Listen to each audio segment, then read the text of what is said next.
आमदारांच्या शपथविधी सोहळ्यासंदर्भातली राज्यपाल नियुक्त 7 आमदारांच्या शपथविधी सोहळ्याचा आता मार्ग मोकळा झालाय। शपथविधीचा मार्ग मोकळा झालाय। शपथविधीवरती तातडीने स्थगिती देण्यास हायकोर्टाने नकार दिलाय। शपथविधी संदर्भात तातडीने कोणताही निर्णय घेतला जाणार नाही असं हायकोर्टाने सांगितलंय।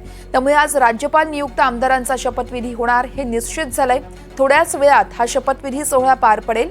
12 आमदारांपैकी 7 आमदारांची नावं राज्यपालांकडे पाठवण्यात आली होती। यामध्ये 3 भाजपचे तर शिंदेची शिवसेना आणि राष्ट्रवादीच्या प्रत्येकी 2 जणांची नावं आहेत। दुसरीकडे राज्यपाल नियुक्त आमदारांच्या शपथविधीची तयारीही सुरू झाली आहे। दरम्यान महाविकास आघाडीच्या सरकार वेळेस राज्यपालांकडे एक यादी पाठवण्यातही आल्याचं कळतंय। महाराष्ट्र शासनाने 7 राज्यपाल नियुक्त आमदारांचा आदेश काढलेला होता। खरं म्हणजे हा आदेश काढता येणार नाही असं आमचं मत होतं।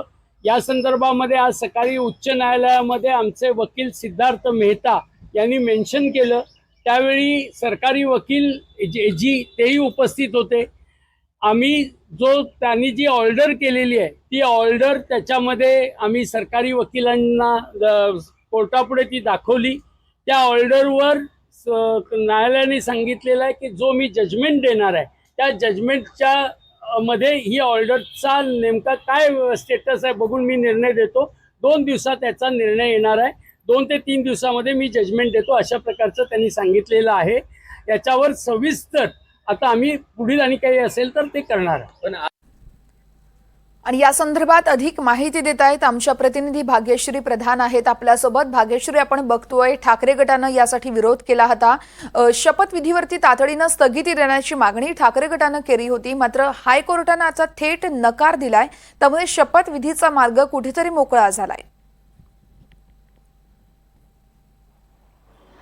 नक्कीच जर आपण बघितलं वर्षा तर 7 ऑक्टोबर रोजी पहिली सुनावणी झालेली होती। या सुनावणीमध्ये जे याचिकाकर्ते आहेत सुनील मोदी यांचे जे वकील आहेत यशराज देवरा आणि संग्राम भोसले यांनी आपले मुद्दे मांडलेले होते। या मुद्द्यामध्ये त्यांनी असं म्हटलं होतं की राज्यपाल आणि मंत्रिमंडळ यांनी ज्या पद्धतीने घटनाक्रमात बदल केला हे घटनेला धरून नाही, हे चुकीचे आहे असे सांगितले होते। त्याचप्रमाणे त्यांनी असंही सांगितलेलं होतं की मंत्रिमंडळाने जर एकदा निर्णय घेतला तर हा निर्णय मंत्रिमंडळाला पुन्हा नव्याने बदलता येत नाही असे अनेक केस लॉ देखील त्यांनी सादर केलेले होते। याच वेळेला सरकारी पक्षाकडनं जे सराफ वकील होते त्यांनी देखील राज्यपालांनी घेतलेल्या कुठल्याही निर्णयात आपण हस्तक्षेप करू शकत नाही, त्याच पद्धतीने नवीन मंत्र्यांना एखादा वेगळा निर्णय घेण्याचा हक्क असतो, अधिकार असतो असे सांगितले होते। आणि हे दोन्ही जे मुद्दे होते ते न्यायमूर्ती देवेंद्र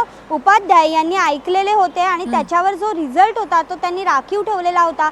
23 ऑक्टोबर रोजी हा रिझल्ट येणं अपेक्षित आहे। आणि त्याच दरम्यानमध्ये जर आपण बघितलं तर राज्यपाल नियुक्त्यांसाठी राज्य सरकारने हालचाली सुरू केल्या। आज त्याची शपथविधी होणार आहे आणि याच शपथविधीच्या पार्श्वभूमीवर जे याचिकाकर्ते आहेत सुनील मोदी यांनी पुन्हा एकदा न्यायालयात धाव घेतली आणि उच्च न्यायालयात धाव घेता क्षणी त्यांनी जे न्यायमूर्ती आहेत देवेंद्र उपाध्याय यांच्यासमोर आपली बाजू मांडली। त्यांना माहिती दिली की आज 7 आमदारांची जी आहे ती नियुक्ती करण्यात येते असं देखील त्यांनी सांगितलं।